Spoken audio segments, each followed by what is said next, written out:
What's up, everybody? It's your boy Randall D, Fiber Optics RLD, aka Tech Geek RLD. I'm coming at you with another video. Today, I'm gonna be doing just a quick rundown on how to properly connect your Xbox One S and properly configure your Samsung Series TV.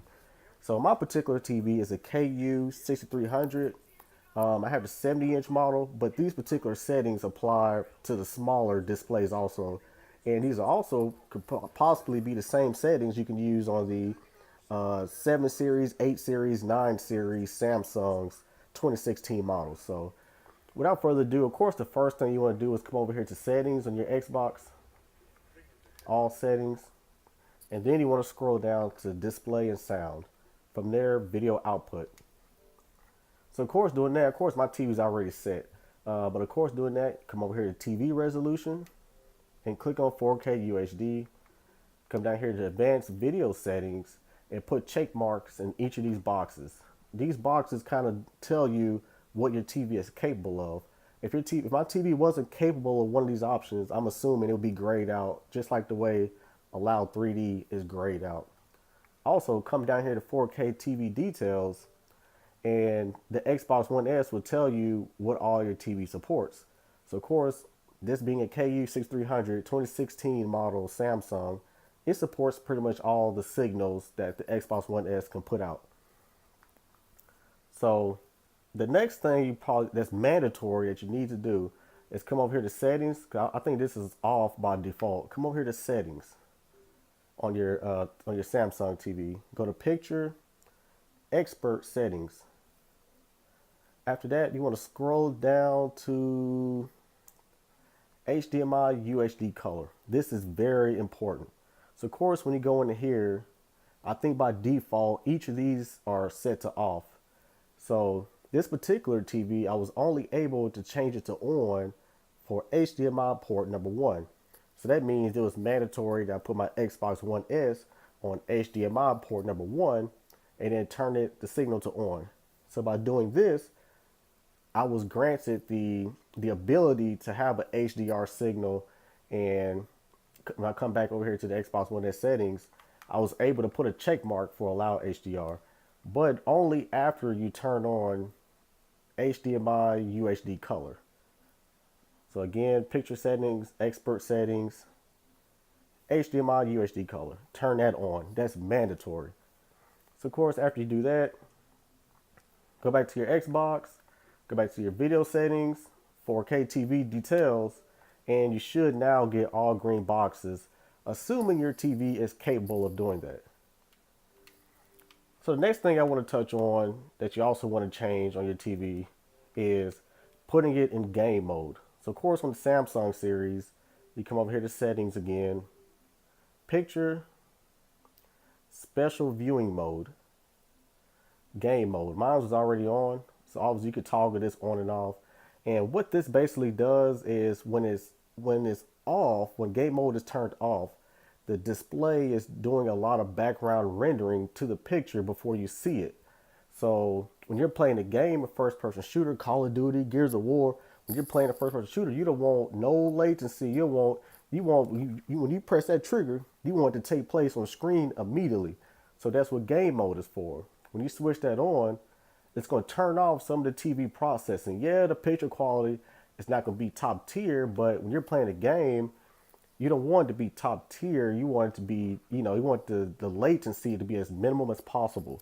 So turn game mode to on, and then from there, you can go to expert settings and make fine adjustments to your pleasure of how you want the picture to look while it's in game mode. Now, there's a couple things you want to leave off. For example, sharpness.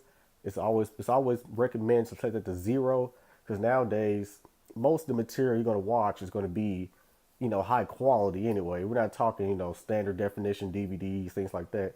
Nowadays, games and everything's at 1080p and upscale and all that good stuff.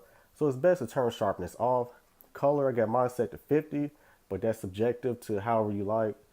Backlight, I recommend turn that to the maximum so that the TV is showing the brightest picture possible.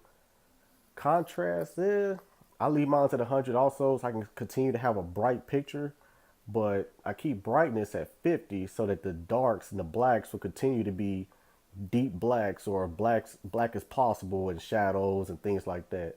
But if you turn brightness up, then you're sacrificing the blacks in your image.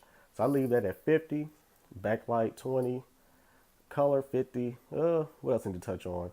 All of these, obviously, like I mentioned, these are all off by default because in game mode, they know the user wants as minimum latency as possible. So these are automatically off. So digital clean view off, auto motion plus off, film mode off, HDMI black level, I got mine set to low.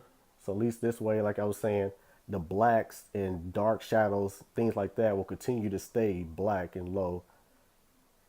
What else I need to touch on? Dynamic contrast, I leave that off. You can that's kind of subject to how you like. See, the picture got brighter, I turned it on. So I leave that off. Color tone, I leave mine at standard. But when I watch movies and things, I'll turn it on warm too when I'm watching media. Basically, this is kind of subject to your opinion also. A lot of films and material, when they're mastered, they recommend that you use the warm 2 color tone just because of the fact that in real life, the sun is part of life, the sun. So to kind of give you that realistic look, they recommend you use a warm 2 color tone. But when I'm playing games, I just leave it in standard. White balance, I don't mess with that. Gamma, leave it 0. Gamma. RGB element mode, I can't even make no changes to that unless I go into the Xbox and turn on the RGB option in the settings. Color space, I leave that native, so I'm using the correct colors that the source, the system is putting out. And that's about it. So, so basically just a rundown of what you need to do. Put your Xbox One S on HDMI port number 1. Go into HDMI UHD color. Turn that on for that particular port. Go back to your Xbox settings, click on 4K, and put a check mark in HDR and all that good stuff. And from there, you're pretty much good to go. So before I end this video, I will show, like I said, this is the KU6300. It supports a HDR signal, but the display is not going to display a HDR picture just because of the fact that it doesn't have the hardware to do it. Like I said, you need a 10-bit panel or a 12-bit panel to really see the benefits of an HDR picture. So for example, I'll click on Gears of War 4, which is an Xbox One S HDR title. And in the top corner, it's going to say, hey, this is an HDR source. So it's going to pop up here shortly. So it says an HDR video playing. So now I'm getting an HDR signal from my Xbox One S, but since my TV is not a wide color gamut TV, 10-bit panel, I'm not really benefiting from a HDR signal. So like I mentioned earlier, even though the system is sending an HDR signal, you still want to keep the picture mode in game mode to reduce latency. So the Xbox One S handles the HDR signal to the TV, and your TV just displays it, and you want to leave it in game mode. If you notice on the newer Samsung models, there is an option for HDR plus mode. I could turn that on while the Xbox is sending the HDR signal. I could turn it on now, but like I said, my TV is not an HDR TV, and on top of that, that's also going to increase latency and input lag from the controller because now the TV is doing rendering and processing of the image, and like I said, it just creates latency. So, nonetheless, settings, picture mode, special viewing mode, game mode, and you're good to go. Game time. Hop on the game, play a couple matches, and then when you're done and you're back to watching TV, live TV, come back to your picture settings, turn game mode off, and you're good to go. So it's kind of what I do daily. It's kind of just the way it is. Also the benefit of using Xbox One S for TV is that your TV signal, like I have Comcast, that gets upscaled to 4K because the system is putting out a 4K resolution. So now my TV picture from Comcast is being upscaled to 4K, similar to the games. The games are rendered at like 900p, 1080p, but the system will upscale the games to 4K because that's kind of what the Xbox is Xbox One S is marketing as doing. The PS4 Pro is a little differently. It does 4K. It does more 4K than the Xbox One S. It takes games like at 2K resolution, and then checkerboard renders it up to 4K. So, nonetheless, I ain't trying to confuse everybody with all the tech jargon and all that good stuff. I'm just gonna say happy holidays, and it is what it is. All right, y'all, I'm out. Peace. Oh, one last thing also before I leave. I forgot to mention. Also, if you feel like I was incorrect on any of the information I gave you guys, please sound off in the comment section below. The information I picked up was from me learning, me doing research and reading about the different display modes, the HDR plus mode. So it was just a lot of research. When once you invest in a TV this size and this expensive, you want to get the most out of it as possible. So if I was wrong about any of the things I mentioned, please sound off below in the comment section. And please make sure to hit that like button. Please subscribe. Helps the channel out. And it is what it is. All right, y'all, I'm out. Happy holidays. Deuces.